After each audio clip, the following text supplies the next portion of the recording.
Hello, everybody. My name is Markov Plier.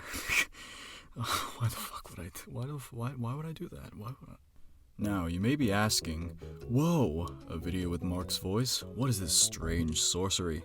And to that I say, yeah, it is what I sound like for the people who have never heard it before. So why the voiceover for this? I just kind of wanted to try something out of my comfort zone. I'm not so keen on my voice since I sound like I should be doing ASMR or some shit like that. Plus, I felt inspired and wanted to mix some elements of other creators and artists that I really like and enjoy. This video for me is just to kind of test the waters in a way, see what sticks and what doesn't, so feedback is appreciated. Also, since this is my first time recording with my voice, setup is not quite that good. If you hear like a light buzzing, that's probably because I'm in the fucking back rooms to record this shit. Anyway, I don't want to keep you guys waiting, so alright, sit back, relax, grab some boba while you're at it, and let me tell you a spooky story. So, who is polysemi? By the way, I'll be reading these in sections because that's how I formatted my script. Polly is your average introverted teenage girl who's sometimes mistaken as goth due to her appearance. She has long, messy black hair that covers her right eye, and her skin is pale white. She wears a dark stormy blue sweater with a dark gray shirt over it, light gray pants, and her sneakers are the same color as her sweater. Polly is very shy due to her interests. School is a very difficult environment for her. She's often seen reading her books instead of participating. Afterwards, she prefers spending her days at her local library. She's infatuated with the horror genre, and she's a sucker for folklore and cryptozoology. Polly is someone who enjoys the hunt for the unknown. Polly is prone to yapping about her fixations too, which is why she finds it very hard to socialize. Now, it's time for the actual story part of the video. The lore, the juicy lore. Haha, film theory, MatPat. Very funny. Please kill me. Polly, after a long day at school, wanted to spend the rest of her day reading her favorite horror novels at her local library. As she was gathering books, she went into the small museum portion of the library. From there, she found an old and tattered encyclopedia titled The Book of Markov. Ooh, my name's there. The book looked scary enough that Polly couldn't resist and she grabbed it. However, she unknowingly awakened something dormant within. The book flung open, and the pages amassed into an entity towering over her. The entity locked eyes with Polly, and rightfully so, she tried to run away, but the entity grabbed her and dragged her into the pages itself. She doesn't know what happened, but she was immediately spat out. The book had found its new keeper, and Polly began transforming into a monstrous Wendigo. Upon seeing her terrifying appearance, Polly ran away into the woods, disappearing and scared of her new power and the safety of everyone she knew. As the new keeper of the book, Polly is now on a lifelong expedition to document and rediscover the cryptid world, in hopes that she can find a way to go back to her normal life. Because, who wouldn't want to go back to your normal life? You just got turned into a fucking Wendigo. But, lore is lore. Alright, now that you know what happened to her, let's have a quick fit check for Polly. Polly obviously can't have her previous outfit now that she's the keeper of the book. She now wears tattered and ripped up clothes. She still has the same gray shirt she had before. She just kind of wears a size too large dark gray long sleeve over it now. Try saying that 5 times in a row. She also stitched the hood of a cloak to the long sleeve, like the little hood part you see on like cloaks and shit. Her pants are light gray and ripped up. And lastly, she has dark gray boots with belts and ropes holding them together. The most noticeable change is her hair, which is now a shade of alpine green. Now to talk about how she looks when she goes full Wendigo. This transformation is the main reason why Polly's attire is very damaged. Polly's limbs and torso elongate to inhuman proportions. Her legs get animal-like. What's the exact word for it? Hold up. Limbs like appendages, arteries, yada yada. Ah, there, right there. Anyway, her right hand has sharp claws, while her left hand is very wonky and contorted. Her skin becomes ghastly white. Polly's face also resembles the skull of a Wendigo.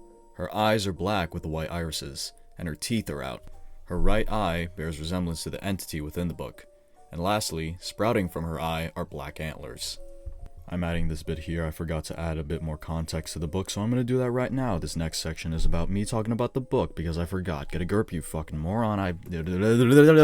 Alright, now that if it wasn't obvious enough, the book was made by me, your local skinwalker Markov.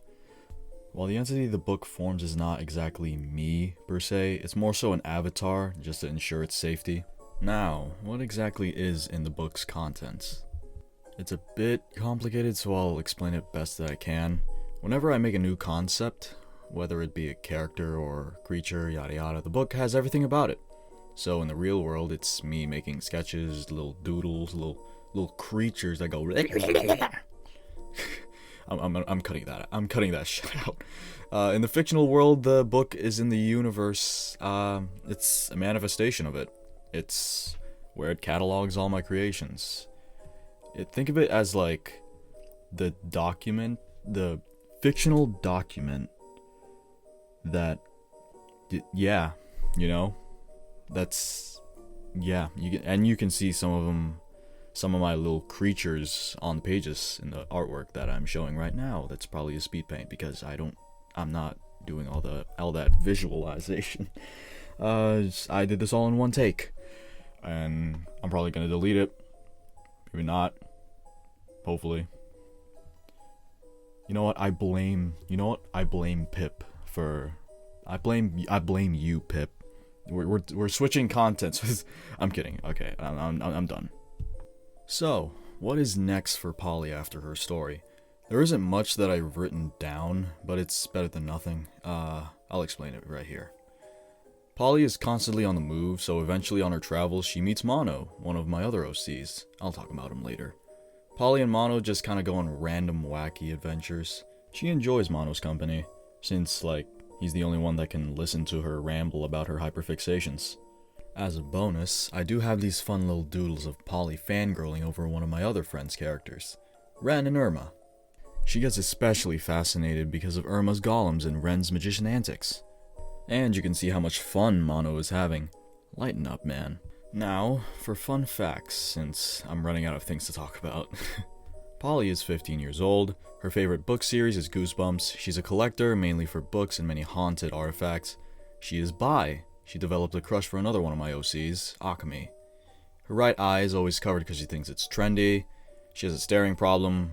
Because of her staring problem, she can't really make eye contact when conversing, unless she's, really comfortable with you, aka if you're Mono. She loves nerdcore music.